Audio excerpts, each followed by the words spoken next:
I made my girlfriend do more physical activities for my selfish reasons. When she found out the real reason, she quit. I'm back to being homeless. They always tell you the little things add up. They don't tell you how fast. I figured it would be different for me, that small compromises don't matter if they get you what you want. I was wrong. God, was I wrong? Her name was Mia. She had a way of moving through the world like she belonged there before she even showed up, like the city had made room for her smile ahead of time.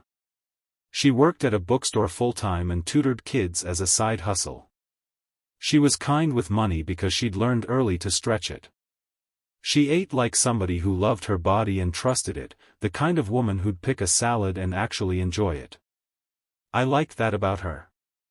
I liked that about her a lot, messy as that sounds. Me? I was big-boned, unapologetic about pizza, and lazy about sweat. I liked comfort more than I liked change. I liked being the guy with big hands and a loud laugh. But under the laugh was this itch, you know the one, where you want other people to see you as more. I wanted compliments. I wanted to be the kind of man who gets respect without trying too hard. I wanted my friends to nod when I walked into a room with someone who looked like she could have been a model for a second. It wasn't enough that she was funny or sweet, I wanted her to be an accessory to my imagined glow. At first it was subtle. Let's go on a walk, I'd say. It's nice outside.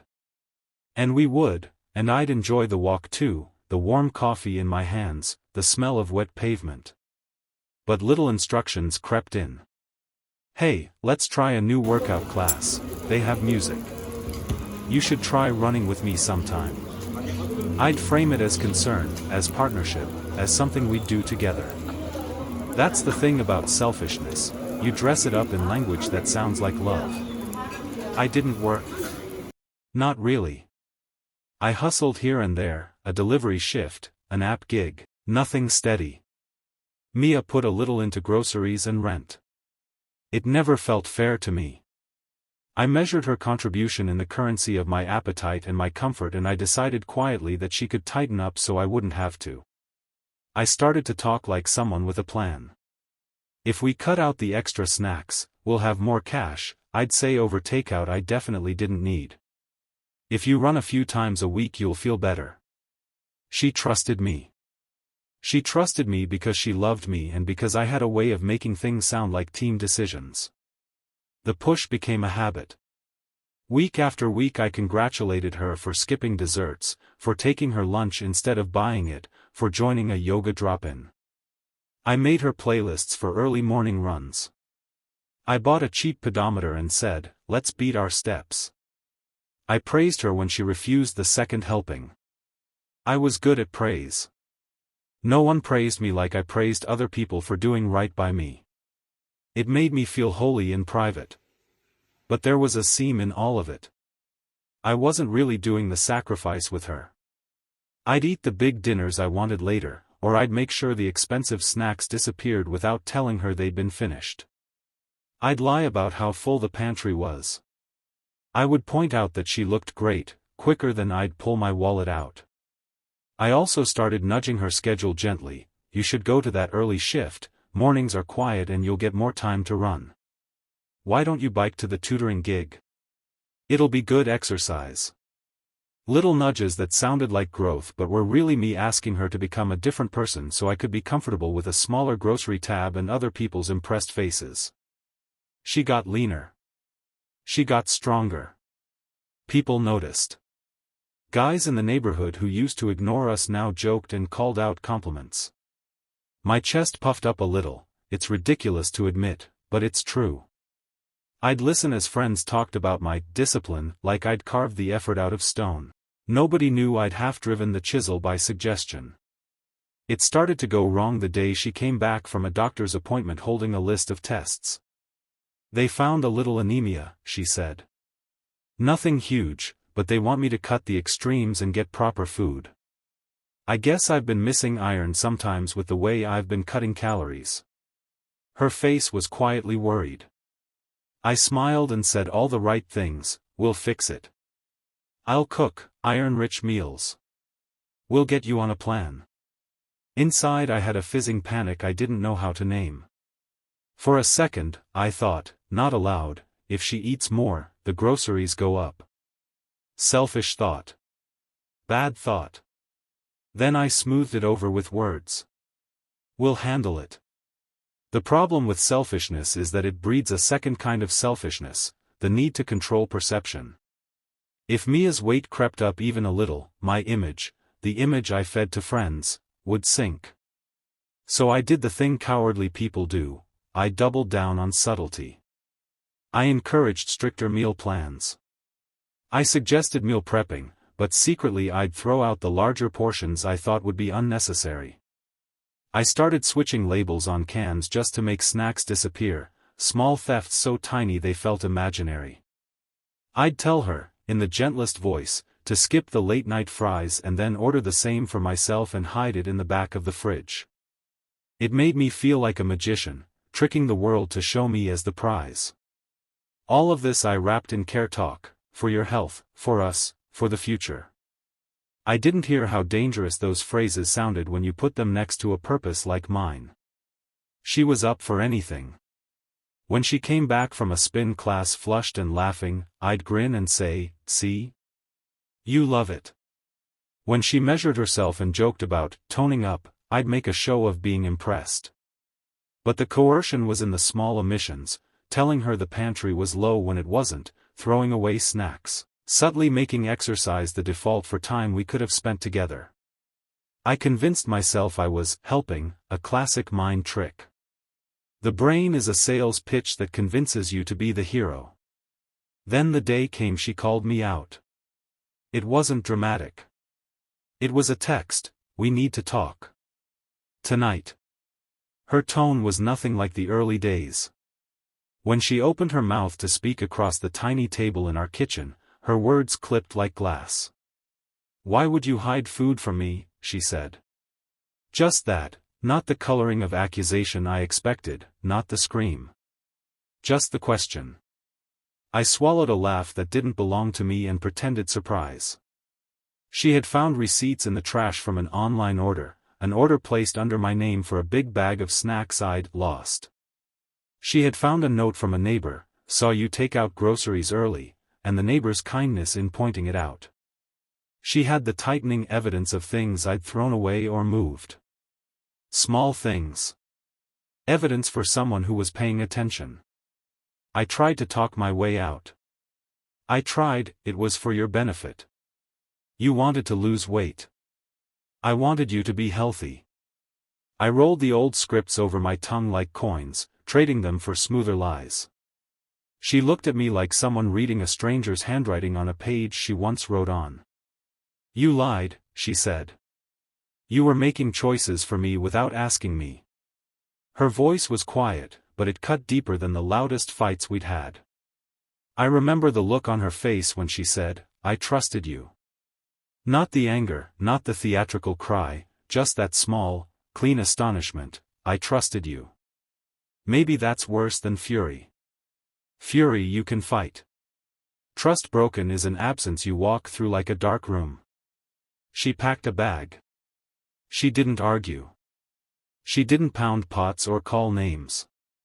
She folded her clothes and left a little note on the pillow, "I can't be with someone who decides my body is a project of theirs." The simplicity of it felt like a verdict. She left the key on the counter like it was a punctuation. I laughed then. It was one of those hollow laughs people use to scare away the ghost of consequences. I told myself I'd fix it.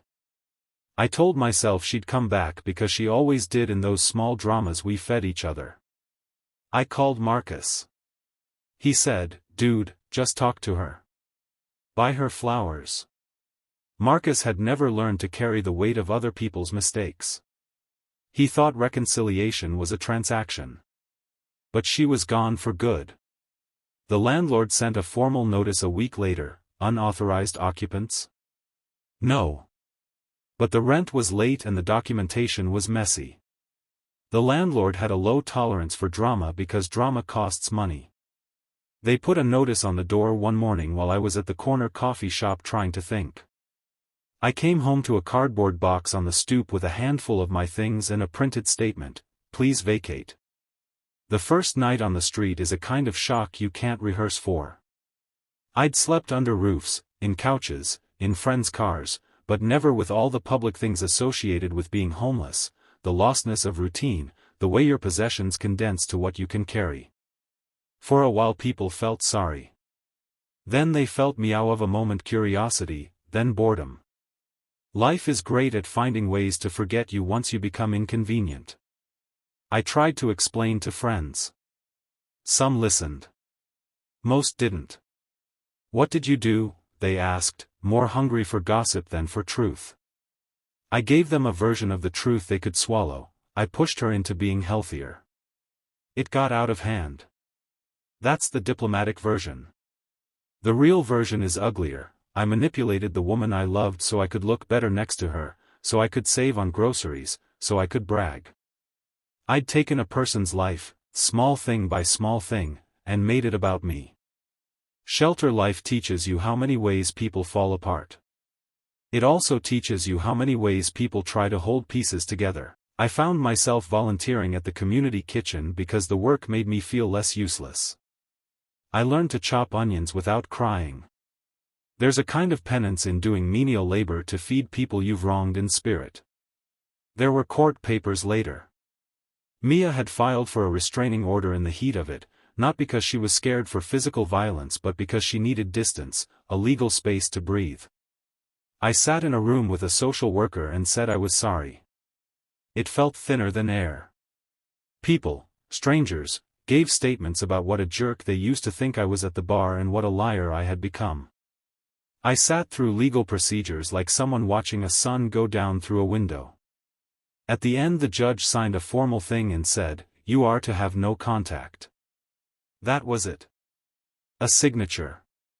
A sentence. I tried to fix things in ways I had no clue about, letters left in the mailbox, texts unsent, donations to causes she liked. They were all small theater acts meant to heal me, not her. She once wrote back to a letter I slid under her door, "Do the work where I cannot see it. Don't leave things at my feet to prove you're better." That line stayed with me like a splinter.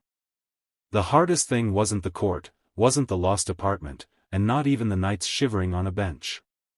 The hardest thing was the knowledge that the thing I'd done, steering someone's habits for my reasons, was permanent in the damage it did to trust. People forgive in different ways. Some don't forgive at all. Some make rules and keep them. You have to accept that you might spend the rest of your life in repair mode and there's no guarantee anyone will accept the repairs. I didn't become a noble man in the aftermath. I didn't have some cinematic epiphany where I decided to change and then changed overnight. I signed up for counseling through the shelter and went because I had to for the paperwork. The counselor, a woman named Jan, said things gently. "You used control to feel safe." I nodded like a parrot. I learned how to name what I'd done: manipulation, coercion, emotional theft. Labeling it made it less slippery. Time is strange on the outside. Months go by that feel like hours and pain that feels like a dull friend. I learned the rhythm of the shelter: breakfast at 8, chores at 9, volunteer slots at noon. I learned that doing good doesn't cancel the bad. It doesn't buy you absolution. It just means you're trying to live differently. People asked whether Mia ever came back. The honest answer is I don't know. I saw her once from afar at the corner coffee shop. She was with a woman, laughing about something small. She looked less wound up and more full of herself in a way that made me jealous in an old, ugly way and also relieved in a way that surprised me. She looked free of me. That's what finally finished me, the image of her moving on, living in a world I'd tried to redesign for my vanity, and finding a life I couldn't touch. If there's any lesson I keep revisiting, it's this: don't make other people's bodies a project for your image. It's cheap, and it's destructive. Respecting someone means asking, not deciding. It means listening, not engineering. It means being honest about your reasons even if they're ugly. I learned that too late. I don't have a tidy ending for you. People don't always get to clean up their messes. If you asked whether I deserved what I got, the human answer is complicated. If you asked whether I'm trying to be less awful, the answer is yes, in small, daily ways. I show up for the soup line, I go to counseling, I work odd jobs to save for a place that's mine again. I write letters that probably go unread. I try to name my motives when I feel them, to catch the slick little self-serving voice and shut it down. Mostly, I live with the knowledge that my choices cost more than I ever imagined, not money or status alone, but the trust of another person who once thought I was a safe place.